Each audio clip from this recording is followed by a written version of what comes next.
आगे की चीजों पे अगर मैं डिस्कशन बढ़ाने की कोशिश करूं तो बेटा आगे की बात ऐसी, पहले पीछे की बात को निपटा लेते हैं जो हमने पढ़ी थी। हमने एक चीज पढ़ी थी, क्या चीज पढ़ी थी, देखो बताता हूं हमने क्या चीज पढ़ी थी। हमने पढ़ा था कि देयर आर 7 फंडामेंटल या फिर बेस क्वांटिटीज, ठीक है। 7 फंडामेंटल या बेस क्वांटिटीज है। आवाज आ रही है? आई होप आप लोगों को आवाज आ रही है, ठीक है। चलो देखो यार, 7 फंडामेंटल क्वांटिटीज थी। जो बच्चे पहली बार आए आज डाउटनट पे, उन्हें भी पता चल जाएगा कि हमने अभी तक पढ़ा क्या है, ठीक है। तो कोई बहुत ज्यादा घबराने वाली बात नहीं, ये रही 7 फंडामेंटल क्वांटिटीज आपके सामने, इनको एक बार देख लो क्योंकि ये काम आने वाली है। कितनी फंडामेंटल क्वांटिटी थी बेटा? 7 फंडामेंटल क्वांटिटी थी, ठीक है। चलो, अगर 7 फंडामेंटल क्वांटिटी, इसका मतलब क्या है कि 7 क्वांटिटी इस दुनिया में ऐसी है जो बाकी क्वांटिटी से स्वतंत्र है, यानी कि किसी और क्वांटिटी पे निर्भर नहीं करेगी या किसी और क्वांटिटी पे डिपेंड नहीं करेगी। यहां तक चीज समझ में आ गई? क्या बोल रहा हूं मैं? 7 क्वांटिटी ऐसी थी। कौन कौन सी? Mass, time, temperature, electric current, luminous intensity, length और अमाउंट ऑफ सब्सटेंस। ये 7 क्वांटिटीज थी जो किसी दूसरी क्वांटिटी पे कभी भी निर्भर नहीं करती थी। इनकी यूनिट क्या होती थी? यूनिट मैंने आपको बता ही दिया था क्या होता है। यूनिट होता है कंपैरिजन। जैसे मैंने बताया था ना, 1 किलोमीटर होता है 1000 मीटर के बराबर। तो ये हो गया मीटर और किलोमीटर का कंपैरिजन, और इन्हीं को बोलते थे हम यूनिट।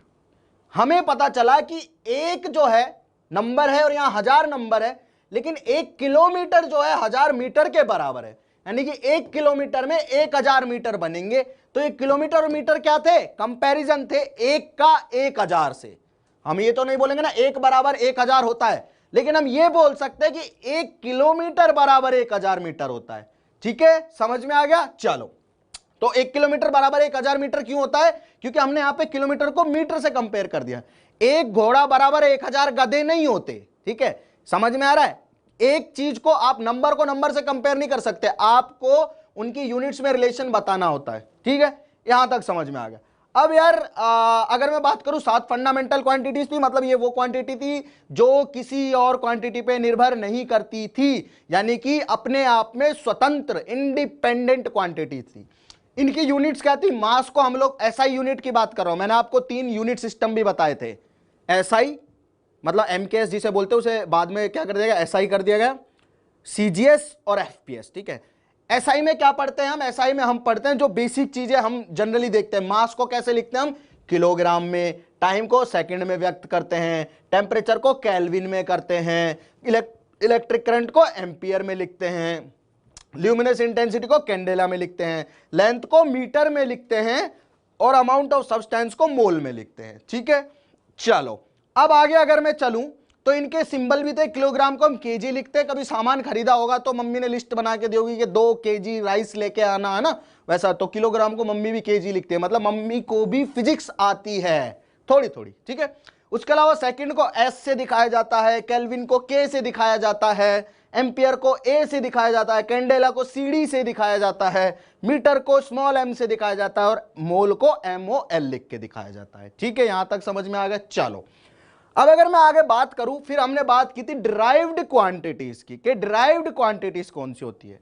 तो बेटा डिराइव्ड क्वांटिटीज ऐसी क्वांटिटी होती है जो क्वांटिटी इन पे ही डिपेंड करती है, मतलब इनके अलावा सारी क्वांटिटी डिराइव्ड क्वांटिटी होती है। समझ में आ गया क्या बोला मैंने बोला 7 फंडामेंटल क्वांटिटी है इस दुनिया में जो किसी पे निर्भर नहीं करेंगे, अपने आप में अलग है, स्वतंत्र है।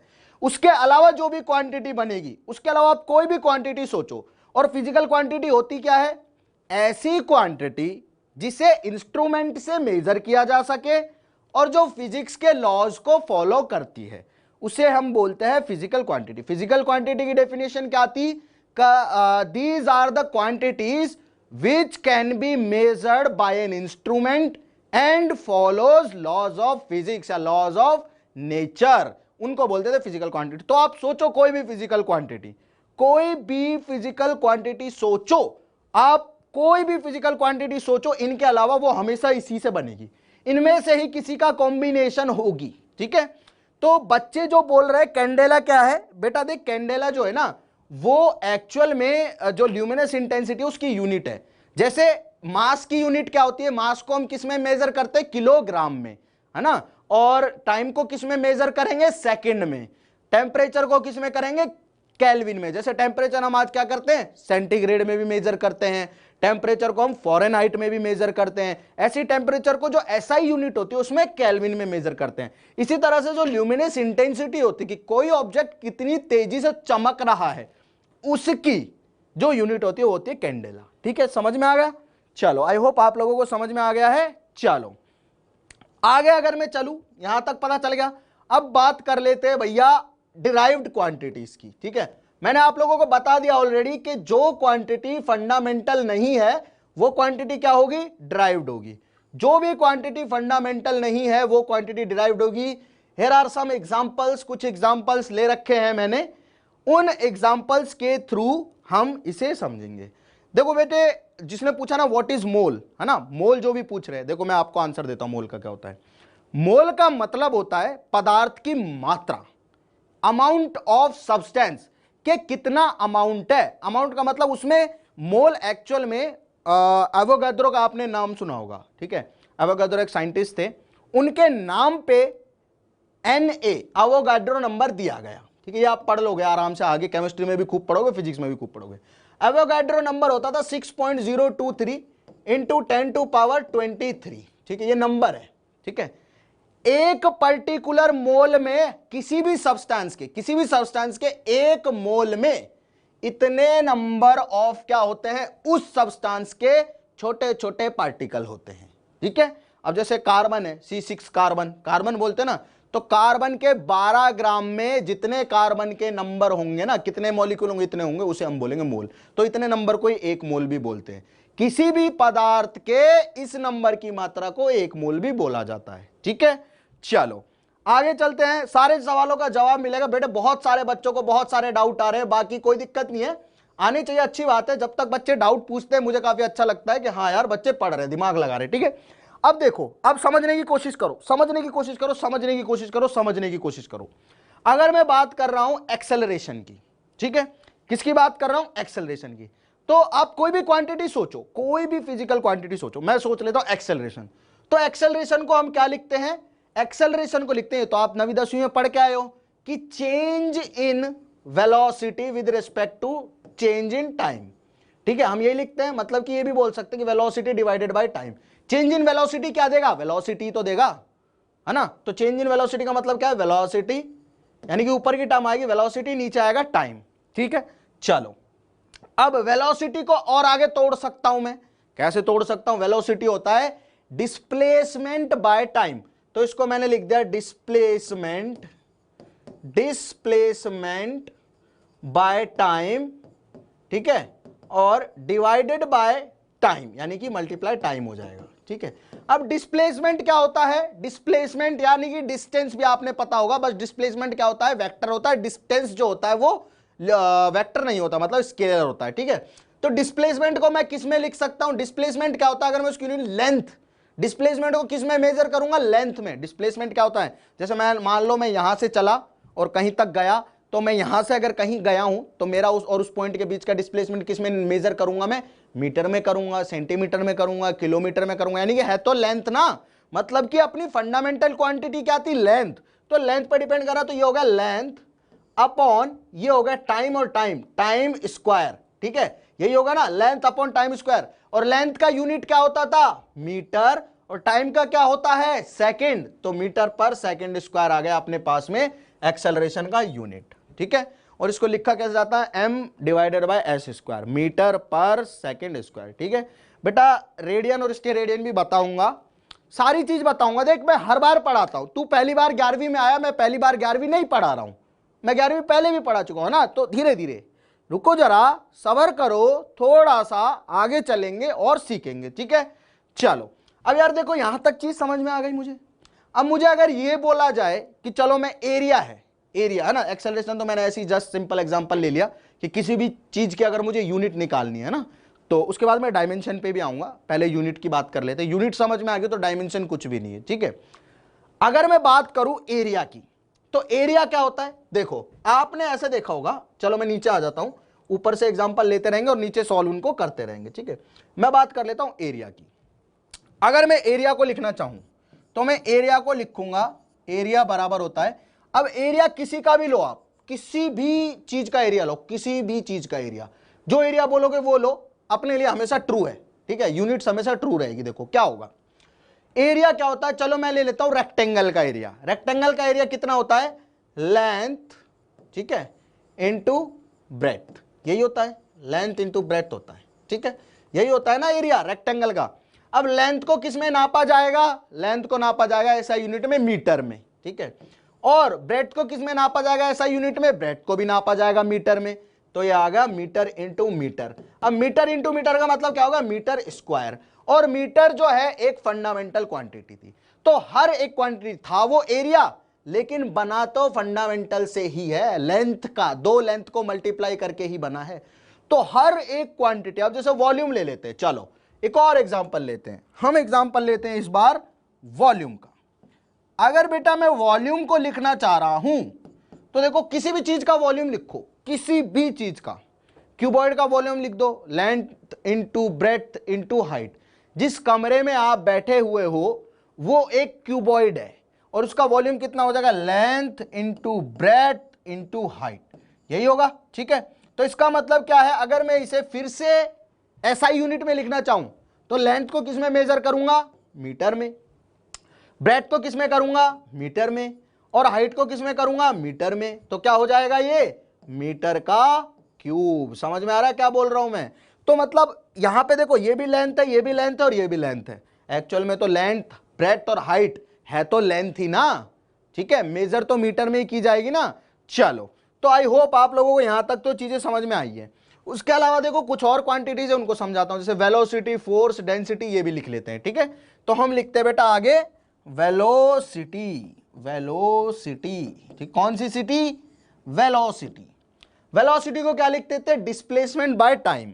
तो मैंने लिखा डिस्प्लेसमेंट, डिस्प्लेसमेंट बाय टाइम, ठीक है, डिस्प्लेसमेंट को टाइम से डिवाइड कर दिया तो क्या आ गया, वेलोसिटी आ गया। अब डिस्प्लेसमेंट को किस में नापेंगे, एसआई यूनिट में, डिस्प्लेसमेंट को नापेंगे मीटर में, और टाइम को किस में नापेंगे, सेकंड में। तो एसआई यूनिट क्या बन गई वेलोसिटी की, वेलोसिटी की एसआई यूनिट बन गई मीटर पर सेकंड। अब आपको फोर्स की बतानी है, फोर्स की आप लिख के बताओगे, ये लाल सवाल जो है आप लोगों के लिए है, फोर्स की आपको एसआई यूनिट बतानी है, और जल्दी बताओ फटाफट, चलो फोर्स की एसआई यूनिट बताओ। और समझ में आ रहा है तो ये भी बताओगे, हाँ सर समझ में आ रहा है, कोई भी डाउट होता है बेटा पूछ लो। आप लोगों की बस स्टार्टिंग है 11वीं क्लास की, है ना, तो यहीं से अगर आपका बेस अच्छा बन गया तो आईआईटी जेईई प्रॉब्लम सॉल्व कर पाओगे आराम से, कोई दिक्कत नहीं आएगी। और बोर्ड में जिस लेवल के क्वेश्चन आते हैं वो आप चुटकियों में कर दोगे, फिजिक्स के सवाल, ठीक है। तो फटाफट बताओ क्या होगा अपना फोर्स का एसआई यूनिट।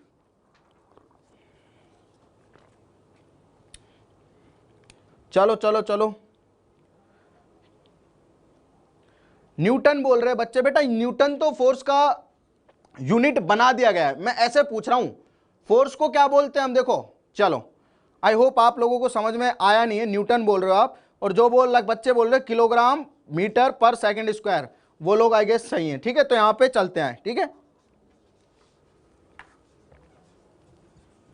चलो बेटे देखो फोर्स के बारे में अगर मैं बात करूं, फोर्स के बारे में अगर मैं बात करूं तो फोर्स को क्या लिख सकते हैं हम, फोर्स को लिखते हैं मास इनटू एक्सेलरेशन, ठीक है, यही लिखेंगे फोर्स को, मास इनटू एक्सेलरेशन, यही लिखेंगे। समझ में आ गया, ठीक है, यहां तक क्लियर है। चलो अब आगे चलते हैं, आगे चलें, आगे चलेंगे तो आगे चलेंगे तो मास को क्या लिखूंगा मैं, मास को लिखूंगा m, ठीक है। मास को कैसे दिखाते हैं हम, ऐसा यूनिट में m से दिखाते हैं, मास को किलोग्राम में दिखाते हैं। अगर मैं बात करूं तो इसका जो रिप्रेजेंटेशन है वो लिख दिया मैंने, मास को दिखाते हैं किलोग्राम, ठीक है, किलोग्राम मल्टीप्लाइड बाय, मास क्या है, अपनी एक फंडामेंटल यूनिट है, मतलब हर एक क्वांटिटी फंडामेंटल क्वांटिटी से ही बनेगी, चाहे वो कुछ भी हो। मास अपने आप में फंडामेंटल क्वांटिटी और एक्सेलरेशन भी फंडामेंटल क्वांटिटी से बनेगा। कैसे बनेगा, वेलोसिटी बाय टाइम, ठीक है, वेलोसिटी बाय टाइम। वेलोसिटी में जो चेंज होता है पर यूनिट टाइम, उसे बोला जाता है, क्या बोला जाता है, एक्सेलरेशन। ठीक है, अब देखो किलोग्राम को क्या लिख सकता हूं मैं, किलोग्राम तो किलोग्राम रहेगा, तो उसको मैंने केजी में लिख दिया, क्योंकि उसका जो रिप्रेजेंटेशन होता है, सिंबल होता है, वो किलोग्राम होता है। ठीक है, वेलोसिटी जो है वो मैंने अभी अभी निकाला मीटर पर सेकंड, तो मीटर पर सेकंड, और डिवाइड कर देना है टाइम से, तो 1/टाइम, टाइम का क्या होता है, सेकंड। तो क्या आ गया फोर्स का अपने पास में unit, kilogram metre divided by second square. कितने बच्चों का सही है बताओ, किलोग्राम मीटर पर सेकंड स्क्वायर। भाई बहुत बच्चों का सही है ना, तो बच्चे अपने पास में पढ़ने वाले हैं। ठीक है, चलो बहुत अच्छी बात है, चलो बहुत सही।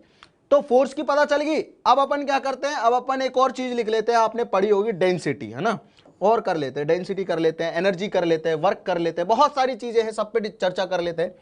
अब मैं बात कर रहा हूं डेंसिटी की। डेंसिटी, डेंसिटी क्या होती है, मास अपॉन वॉल्यूम। चलो लिख के बताओ फटाफट, चलो बेटा फटाफट लिख के बताओ। इसकी जो यूनिट होगी एसआई यूनिट लिख के बताओ, एसआई यूनिट लिख के बताओ फटाफट। मास पर यूनिट वॉल्यूम, डेंसिटी को क्या बोलते हैं, मास अपॉन वॉल्यूम। तो मास अपॉन वॉल्यूम क्या हो जाएगा, देखो मास को हम किस में लिखते हैं, किलोग्राम में, तो किलोग्राम लिख दिया, डिवाइडेड बाय वॉल्यूम क्या होता है, length into length into length, यानी कि metre into metre into metre, तो अगेन मीटर क्यूब, तो किलोग्राम पर मीटर क्यूब क्या हो जाएगा, डेंसिटी। बहुत सही बेटा, बहुत सही, बहुत ही सही सीख रहे हो आज आप लोग, है ना, काफी अच्छा लग रहा है इतने सारे बच्चों के सही आंसर देख के। चलो अब एक और लिख के बताओ मुझे, एक और लिख के बताओ, लिख के बताओ आप मुझे, work, work done, work done जो होता है उसकी क्या लिख के बताओ, यूनिट लिख के बताओ, ऐसा यूनिट। वर्क डन क्या होता है मैं आपको बता देता हूं, फोर्स इनटू डिस्प्लेसमेंट, डिस्प्लेसमेंट। ठीक है, ये होता है अपने पास में वर्क डन। अब फोर्स को क्या बोलते हैं हम, फोर्स को बताओ क्या बोलते हैं, फोर्स को बोलते हैं, फोर्स को बोलते हैं किलोग्राम मीटर पर सेकंड स्क्वायर। फोर्स क्या होता है, मास इंटू एक्सेलरेशन, तो मास को क्या बोलते हैं, किलोग्राम, मास को किस में मेजर करेंगे, किलोग्राम में मेजर करेंगे, और एक्सेलरेशन को मीटर पर सेकंड स्क्वायर, क्योंकि एक्सेलरेशन क्या होता है, वेलोसिटी बाय टाइम, और वेलोसिटी क्या होता है, डिस्प्लेसमेंट बाय टाइम, तो डिस्प्लेसमेंट बाय टाइम स्क्वायर, और डिस्प्लेसमेंट किस में मेजर होगा, मीटर में, और टाइम स्क्वायर क्या हो जाएगा, सेकंड स्क्वायर। ठीक है, अब डिस्प्लेसमेंट अगेन आ गया, तो डिस्प्लेसमेंट का मतलब क्या है, मीटर, डिस्प्लेसमेंट को किस में मेजर करेंगे, मीटर में, तो मीटर आ गया। तो भैया अपने पास में बन गया किलोग्राम मीटर स्क्वायर पर सेकंड स्क्वायर, आ गई यूनिट। ठीक है, आई होप आप लोगों को समझ में आ रहा है। बहुत सही यार, बहुत सही, जिन बच्चों का आंसर ये आ रहा है बिल्कुल सही है, और मुझे काफी सारे आंसर दिख रहे हैं बच्चों के जो इसी पे आ रहे हैं। ठीक है, चलो अब आगे चलते हैं। यहां तक समझ में आ गया ना सबको, यहां तक सबको समझ में आ जाना चाहिए कि भैया फंडामेंटल क्वांटिटी कौन सी होती है, 7 क्वांटिटी है, याद रख लो, सातों की सातों इंडिपेंडेंट है हर क्वांटिटी से। इसके अलावा जो भी क्वांटिटी बनेगी वो सारी इन्हीं से बनेगी, या तो उसमें मास आ रहा होगा, या उस क्वांटिटी में एम्पियर आ रहा होगा, या उस क्वांटिटी में लेंथ आ रही होगी, या उस क्वांटिटी में टेम्परेचर आ रहा होगा, मतलब कुछ ना कुछ उस क्वांटिटी में आता रहेगा। ठीक है, क्लियर है, चलो तो आई होप आप लोगों को क्लियर है चीजें। चलो ठीक है, अब भाई जिसको ये बहुत देर से दिक्कत हो रही है ना, प्लेन एंगल क्या है, सॉलिड एंगल क्या है, तो मैं तेरे को बता रहा हूं, तू पहली बार 11वीं में आया है, मैं हर बार 11वीं पढ़ाता हूं, सबर तो कर ले भाई। चलो जिनको बच्चों को समझ में आ गया बहुत अच्छी बात है। अब आगे अगर मैं चलूं तो मुझे अब आप लोगों को बताना है फंडामेंटल क्वांटिटीज, जो कि मैं बता चुका हूं आप लोगों को ऑलरेडी, कौन कौन सी होती है, ये 7 होती है। अब इनकी डायमेंशन जो होती है, डायमेंशन एक्चुअल में मुझे बतानी है, लेकिन डायमेंशन से पहले मैं प्लेन एंगल और सॉलिड एंगल के बारे में बता देता हूं। ठीक है, ओके, देख भाई प्लेन एंगल क्या होता है, सॉलिड एंगल क्या होता है। प्लेन एंगल और सॉलिड एंगल को बोलते हैं सप्लीमेंट्री क्वांटिटीज। तो अभी यहां पे ध्यान देंगे, इधर जो मैं लिख रहा हूं क्या बोलेंगे, सप्लीमेंटरी क्वांटिटीज। ठीक है, सप्लीमेंटरी क्वांटिटीज।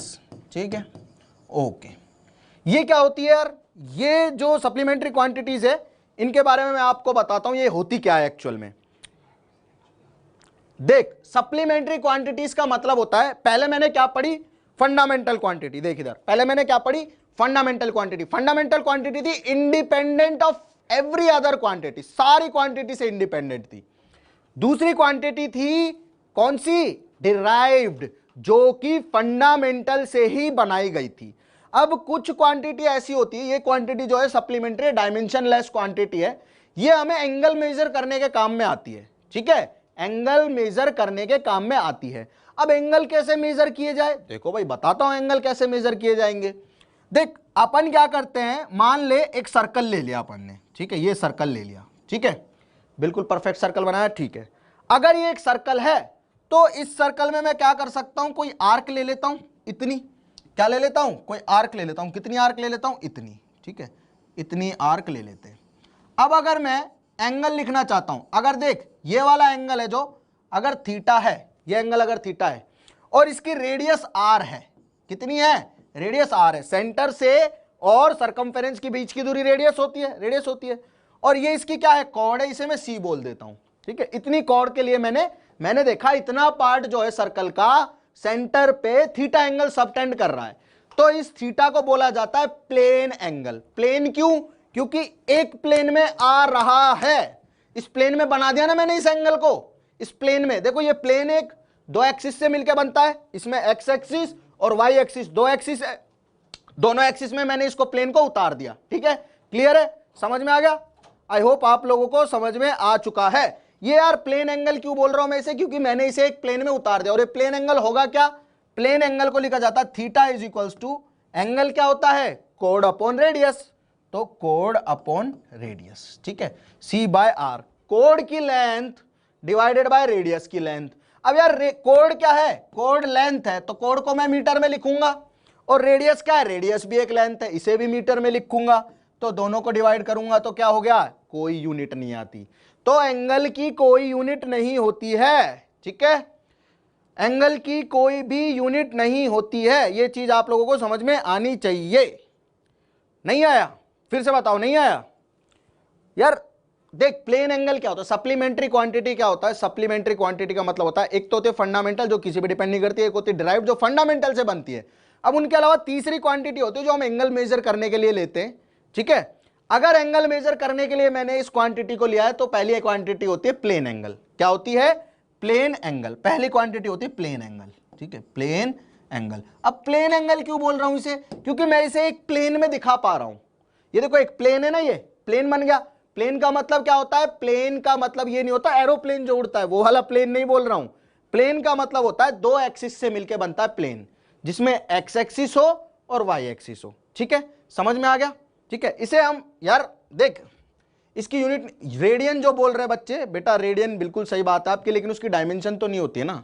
ठीक है, उसे बोला जाता है, थीटा को मेजर हम करते हैं रेडियन में। ठीक है, थीटा को किस में मेजर करते हैं, रेडियन में मेजर करते हैं, है ना, और डिग्रीज में भी मेजर करते हैं हम, डिग्री में भी तो मेजर करते हैं ना। मैं यहां पे आपको यूनिट दिखा रहा हूं कि एसआई में उसको इस तरह से नहीं लिखा जा सकता है। ठीक है, कि भाई डिवाइड कर दिया इससे और इससे, तो इस तरह से एसआई में उसे नहीं लिखा जा सकता है। ठीक है, क्लियर है। चलो, अगर यहां तक आ गया, मतलब एसआई यूनिट में आप ऐसे नहीं लिख सकते। अभी तक हम लोग क्या कर रहे थे, हर चीज को लेंथ अपॉन लेंथ लिख दिया, या फिर लेंथ इनटू टाइम लिख दिया, या फिर ऐसे वॉल्यूम को लेंथ इनटू लेंथ लिख दिया। तो यहां पे नहीं लगता है वो लॉ, इसीलिए बेटा ये सप्लीमेंट्री क्वांटिटी है, वो चीज आप यहां पे नहीं लगा सकते। ठीक है, समझ में आ गया, क्लियर है। चलो, अब इसको अगर ऐसे नहीं लिख सकते तो कैसे लिखेंगे, फिर इसे लिखा जाता है रेडियन में। ठीक है, चलो ओके, अगर यहां तक समझ में आ गया है तो बहुत अच्छी बात है। अब ये तो था अपना कॉन्सेप्ट किसका, प्लेन एंगल का। प्लेन में क्यों बोला मैंने, क्योंकि प्लेन में इसे मेजर किया जा सकता है। अब एक कॉन्सेप्ट आता है सॉलिड एंगल का। ठीक है, मतलब जरूरी तो नहीं है कि हर बार प्लेन में ही हो एंगल। अगर सर्कल होगा तो प्लेन में होगा एंगल, ट्रायंगल होगा तो प्लेन में होगा एंगल। ठीक है, अगर अपने पास में कोई ऐसी शेप होगी जो प्लेन में रखी जा सकती है तो प्लेन में होगा एंगल। लेकिन स्फीयर की बात करूं, स्फीयर की, स्फीयर का कोई सरफेस कितना एंगल सबटेंड करता है, स्फीयर का सरफेस कितना एंगल सबटेंड करता है सेंटर पे, ये कैसे निकाला जाएगा। मतलब समझ रहे हो ना मैं क्या बोल रहा हूं। देखो, अगर मान लो मैं कोई स्फीयर ले लूं, मतलब कोई गोला ले लिया मैंने। ठीक है, इस गोले का, ये 3D में है, 3D में है ये, इस गोले का मैंने इतना पार्ट ले लिया, इतना पार्ट, ठीक है, इतना पार्ट, ये गोले की सरफेस का इतना पार्ट ले लिया। ये गोले का इतना एरिया कितना एंगल सबटेंड करेगा यहां पे, उसे बोला जाएगा सॉलिड एंगल। समझे क्या बोल रहा हूं मैं? जैसे भाई ऐसे गोला है कोई, गोला, गोला मतलब स्फीयर, जैसे फुटबॉल, फुटबॉल समझो, फुटबॉल में ऊपर से एक छोटा सा ऐसा होल कर दो, ठीक है। अब वो होल फुटबॉल के सेंटर पे कितना एंगल सबटेंड कर रहा है, देखो ये वाला पार्ट मैंने फुटबॉल का काटा और ये वाला पार्ट सेंटर पे कितना एंगल सबटेंड कर रहा है, इसे मैं प्लेन में नहीं दिखा सकता। फुटबॉल को प्लेन में ला सकते हो आप? नहीं, फुटबॉल के लिए 3 डायमेंशन की जरूरत होती है, तो इस एंगल को बोलते हैं हम सॉलिड एंगल, ठीक है। और इसे कैसे मेजर किया जाता है बेटा? इसे मेजर किया जाता है स्टेरेडियन में। एंगल्स को मेजर करने की यूनिट से ये रेडियन और स्टेरेडियन। प्लेन एंगल को हम लिखते हैं रेडियन में और सॉलिड एंगल को लिखते हैं स्टेरेडियन में, ठीक है। यहां तक क्लियर है कहानी? इसके सवाल करेंगे तब आपको सारी चीज क्लियर हो जाएगी। अभी आपको आई होप ये चीजें समझ में आई है कि अगर मैं प्लेन में कोई भी बॉडी रख रहा हूं और उसका एंगल मेजर कर रहा हूं तो होगा प्लेन एंगल, और अगर कोई बॉडी 3 डायमेंशनल है उसके सरफेस का एंगल देख रहा हूं तो होगा मेरे पास में सॉलिड एंगल, ठीक है। ये बेसिक बात है, वैसे कोई इतनी ज्यादा मतलब काम की चीज है नहीं। बाकी जब काम की बातें आएंगी तब मैं सारी कॉन्सेप्ट आपको दोबारा से रिवाइज करवाऊंगा। यहां तक आई होप आप लोगों को समझ में आ चुका है। तो फटाफट बोलो हाँ जी सर जी समझ में आ गया, ताकि आगे बढ़ लेते हैं, क्योंकि काफी सारी चीजें पढ़नी है ना, डायमेंशन भी पढ़ानी है मुझे आप लोगों को आज, ठीक है। तो यार अब आ जाते हैं डायमेंशंस पे। कौन सी चीज पे आ जाते हैं? अब आ जाते हैं डायमेंशंस पे। ये है आज का मेन टॉपिक। अभी तक तो पिछली ही बातें चल रही थी, आज का एक्चुअल में मेन टॉपिक तो ये है डायमेंशंस। अब डायमेंशन होती क्या है, ये सबसे बड़ा पॉइंट है। डायमेंशन क्या होती है, ये सबसे बड़ा पॉइंट है। तो डायमेंशन बेटा ये होती है कि फंडामेंटल क्वांटिटी जो होती है ना, उनके ऊपर डिपेंड करती है डिराइव्ड क्वांटिटी। मतलब क्या है कि सबसे बड़ी होती है फंडामेंटल। जब किसी आदमी के सारे फंडामेंटल हो जाए तो उसे बोल देते हैं फंडामेंटल, ठीक है। अगर फंडामेंटल क्वांटिटी है उसके ऊपर डिपेंड करती है कौन सी quantity? Derived quantity. Derived quantity, derived quantity सारी की सारी फंडामेंटल से ही बनेंगी, फंडामेंटल इंडिपेंडेंट है, ठीक है। तो मतलब डिराइव्ड क्वांटिटी को फंडामेंटल की टर्म में हम लिख सकते हैं। बात क्लियर है? डिराइव्ड क्वांटिटी को फंडामेंटल की टर्म में हम हमेशा लिख सकते हैं, ठीक है। अब ये डायमेंशन क्या चीज आ गई, क्यों पढ़ रहे हैं? आपके दिमाग में पहला सवाल ये आना चाहिए। फिजिक्स को समझने के लिए, फिजिक्स को फील करने के लिए और फिजिक्स को जानने के लिए ये चीज बड़ी इंपॉर्टेंट है कि ये समझे हम कि जो पढ़ रहे हैं वो पढ़ क्यों रहे हैं, इसका मीनिंग एक्चुअल में है क्या, है ना। अब देखो अगर मीनिंग इसका समझ में नहीं आया तो ठीक है, कोई दिक्कत नहीं है। मीनिंग समझते हैं फंडामेंटल और ये जो डायमेंशन पढ़ रहे हैं हम और ये डिराइव्ड क्वांटिटीज है क्यों पढ़ रहे हैं।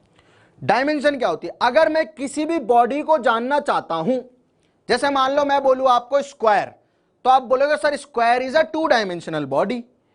2 डायमेंशनल बॉडी का मतलब क्या होता है कि स्क्वायर को आप एक प्लेन में रख सकते हो। 3 डायमेंशन होती है तो पता है ना, एक्स वाई और जेड, हम 3 डायमेंशन ही देख पाते हैं, ठीक है। 3 डायमेंशन ही हम देख पाते हैं।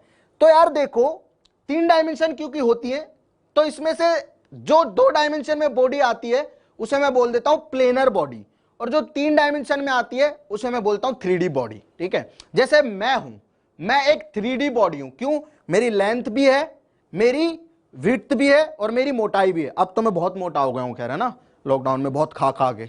चलो, तो अगर मैं बात करूं किसी भी बॉडी के प्रेजेंटेशन की कि कोई बॉडी कैसी है, तो उसके लिए मुझे उसकी डायमेंशंस को जानना जरूरी है।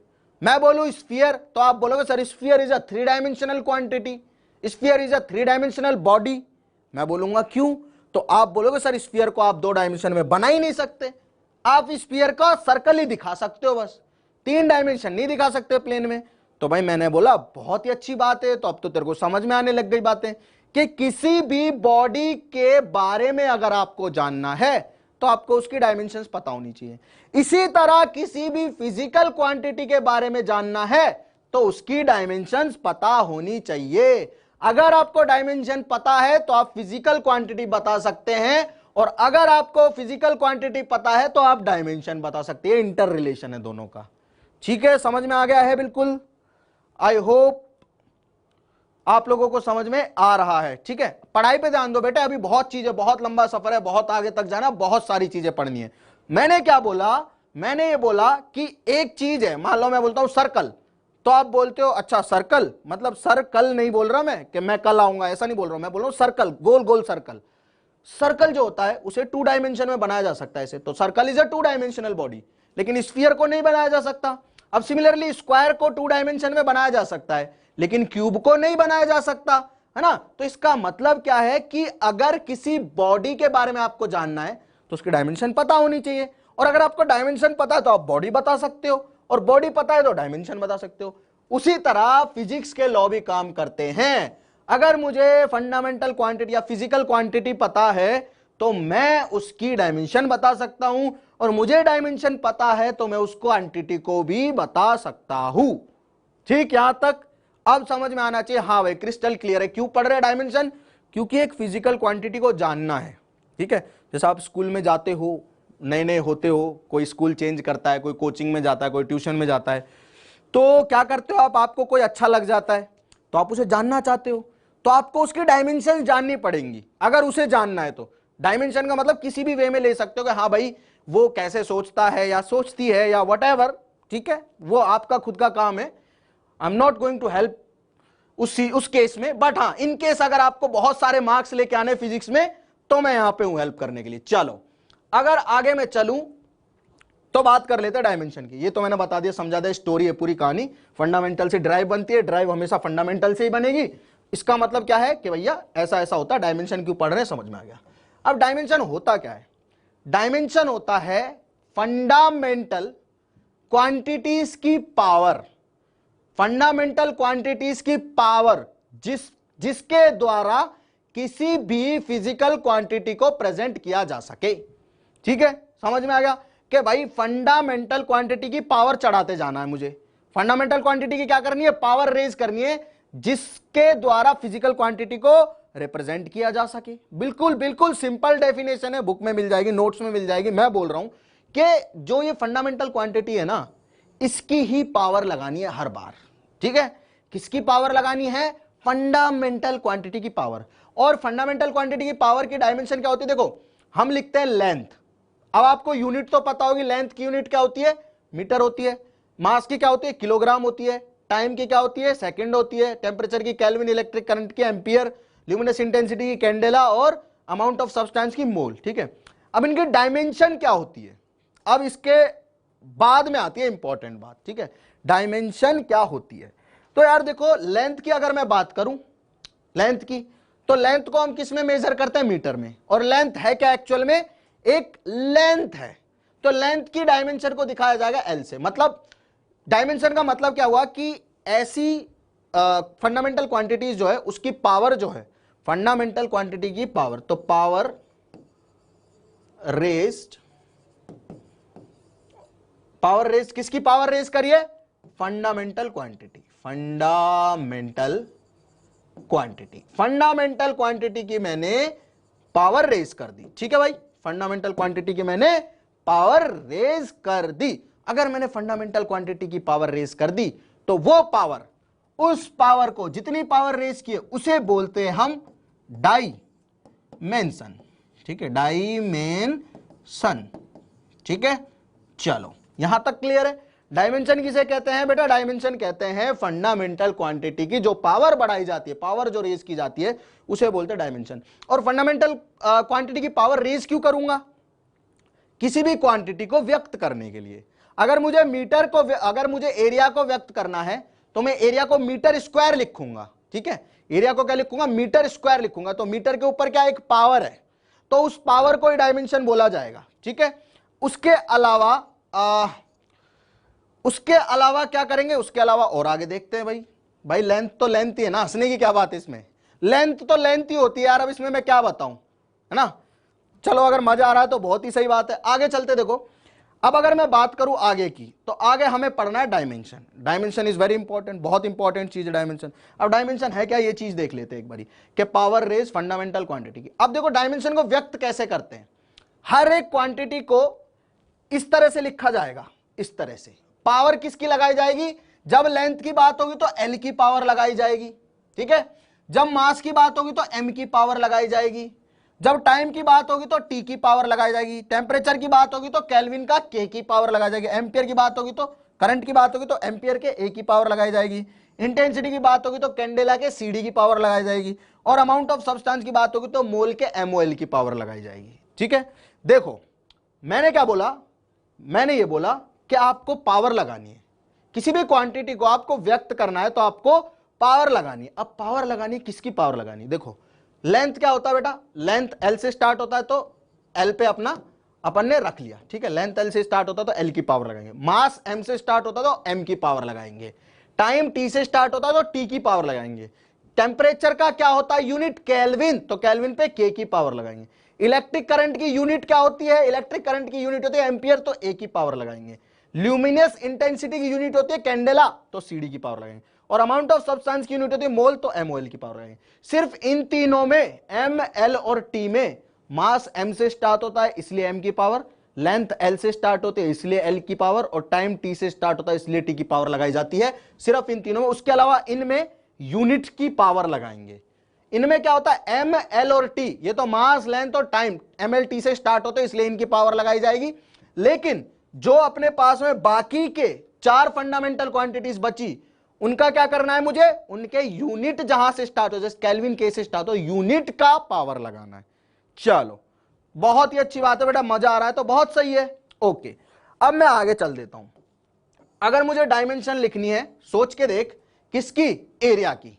मुझे डायमेंशन किसकी लिखनी है? एरिया की। क्या भैया एरिया की डायमेंशन लिखो, ठीक है, एरिया की डायमेंशन लिखो।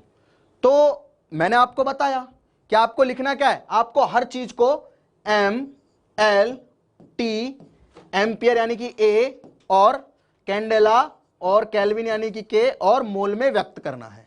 हर चीज को इस तरह से व्यक्त करना है, ठीक है, इस तरह से व्यक्त करना है हर चीज को। ओके तो अगर मुझे एरिया को लिखना है तो एरिया का मतलब क्या हो गया? एरिया का मतलब हो गया मीटर स्क्वायर। एरिया का मतलब क्या हो गया? मीटर स्क्वायर, क्योंकि एरिया क्या होता है? Length into length. तो या मैं डायरेक्ट ऐसे लिख सकता हूं, एरिया को ऐसे लिख सकता हूं ना मैं, लेंथ इंटू लेंथ, ठीक है। तो एरिया क्या कर रहा है? लेंथ की पावर 1 पे, और लेंथ की पावर 1 पे डिपेंड कर रहा है, यानी कि एरिया को एक्चुअली मैं लेंथ की पावर 2 लिख सकता हूं, ठीक है। और जब डायमेंशन लिखा जाएगा तो भैया डायमेंशन को हमेशा इस तरह से डब्बे में लिखा जाएगा, ठीक है। तो इसको मैं क्या लिख सकता हूं? लेंथ की पावर 2, ठीक है। एरिया खत्म हो गया। चलो अगर मैं उसके आगे ये बोल दूं आप लोगों को कि आप लिख के बताओ मुझे फोर्स की डायमेंशन। किसकी डायमेंशन? फोर्स की डायमेंशन। तो आप क्या बोलोगे? आप बोलोगे कि सर फोर्स तो आपने अभी अभी बताया था, यूनिट क्या होती है? मास इंटू एक्सेलरेशन, यही होता है ना फोर्स, मास इंटू एक्सेलरेशन, ठीक है। अब मास जहां पे आएगा, अब एक्सेलरेशन को थोड़ा उल्टा लेते हैं। अगर मैं इसकी बात करूं यूनिट की, तो ये होता है किलोग्राम मीटर पर सेकेंड स्क्वायर, ठीक है। तो इसको मैं लिख सकता हूं, किलोग्राम को हम किस में मेजर करते हैं? मास में। मास को मेजर करते हैं किलोग्राम में, तो इसका मतलब मास पे डिपेंड कर रहा है। तो मास की पावर कितनी? 1, ठीक है। किलोग्राम आ रहा है, किलोग्राम आ रहा है, तो इसका मतलब मास की पावर 1, ठीक है। उसके बाद क्या लिखना है मुझे? उसके बाद मीटर। मीटर क्या होता है? लेंथ का यूनिट होता है, तो लेंथ की पावर 1, तो लेंथ की पावर 1। उसके अलावा क्या है? सेकंड स्क्वायर, लेकिन नीचे है, सेकंड स्क्वायर है, इसका मतलब ऊपर जाएगा तो सेकंड की पावर -2 हो जाएगा। इसको ऐसे लिख सकता हूं ना, ऊपर ले जाके सेकंड की पावर -2, नीचे अगर स्क्वायर है तो ऊपर जाके -2 हो जाएगा। तो इसका मतलब क्या होगा? सेकंड किस में मेजर करते हैं? टाइम, तो टाइम की पावर -2, यानी कि टी की पावर -2। तो ये आ गई फोर्स की डायमेंशन आपके सामने, फोर्स की, ठीक है। आई होप आप लोगों को समझ में आ गया है। अगर समझ में आ गया है तो बहुत अच्छी बात है, बाकी की बातें हम कल करेंगे। यहां पे छोड़ के जा रहा हूं इस लेक्चर को। कुछ डायमेंशंस है, इंपॉर्टेंट डायमेंशंस है, उन्हें थोड़ा पढ़ के आओ। पढ़ के आओगे तो कल जो अपना जो अगला लेक्चर होगा वेडनेसडे को, उस लेक्चर में मैं थोड़ा सा डायमेंशन स्टार्ट करूंगा और फिर डायमेंशनल एनालिसिस पे जंप कर जाऊंगा, और करते क्यों ये तो बताऊंगा, ठीक है। फिजिक्स को अपन को पढ़ना है और फिजिक्स से प्यार करना है। तो आई होप आप लोगों को लेक्चर अच्छा लगा। अगर अच्छा लगा है तो प्लीज इसे लाइक करें, शेयर करें अपने दोस्तों के साथ। मिलते हैं अगले वीडियो में। Thank you.